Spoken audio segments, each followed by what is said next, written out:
श्रावण ही फक्त तारीख नाही, ती श्रद्धेची अवस्था आहे जी वर्षभर टिकते.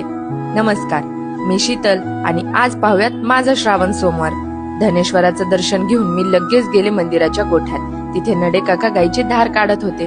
गेल्या गेल्या माझ्या हातात त्यांनी चाऱ्याचं टोपलं दिलं, जे मी गाईला चारलं, आणि ही छकुली इथं दूध पित होती आणि नडे काका सोबतच गोठा साफ करत होते. गायीची धार काढायला हात लावला, थोडी काढली, पण गायने ओळखलं हा नवशिकाच आहे. मग काकांकडे बॅटन पास केली आणि मी गेले गंगारामकडे.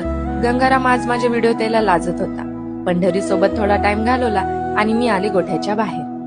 भक्ती म्हणजे फक्त प्रार्थना नाही, ती आहे प्रेमानं सेवा करणं, आणि हे धनेश्वरांनी मला चांगले शिकवलं आहे. मंदिरात दिवसभर भजन आणि कीर्तन चालू होतं. डमरूला दूध प्यायचं सुद्धा कष्ट घ्यायचं नाही. मंजुळा आणि आप्पा तर गाढ झोपेत होते. असा पूर्ण दिवस धनेश्वरांच्या मंदिरात घालून मी गेले संध्याकाळच्या माझ्या 16 सोमवारच्या पूजेसाठी. म्हणलं जातं, एकदा पार्वतीने महादेवाला विचारलं, तुम्हाला सर्वात प्रिय काय आहे?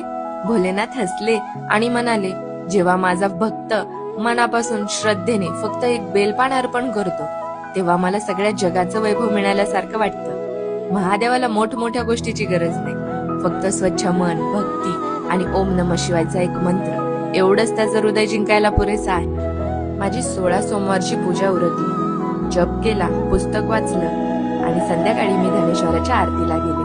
मंदिरातली गर्दी, घंटानाद आणि मंदिराच्या आरतीची ती गोड धून हृदयात एक वेगळाच शांततेचा अनुभव देऊन गेली. आरती घेतली आणि माझा दिवस महादेवाच्या नावाने पूर्ण केला.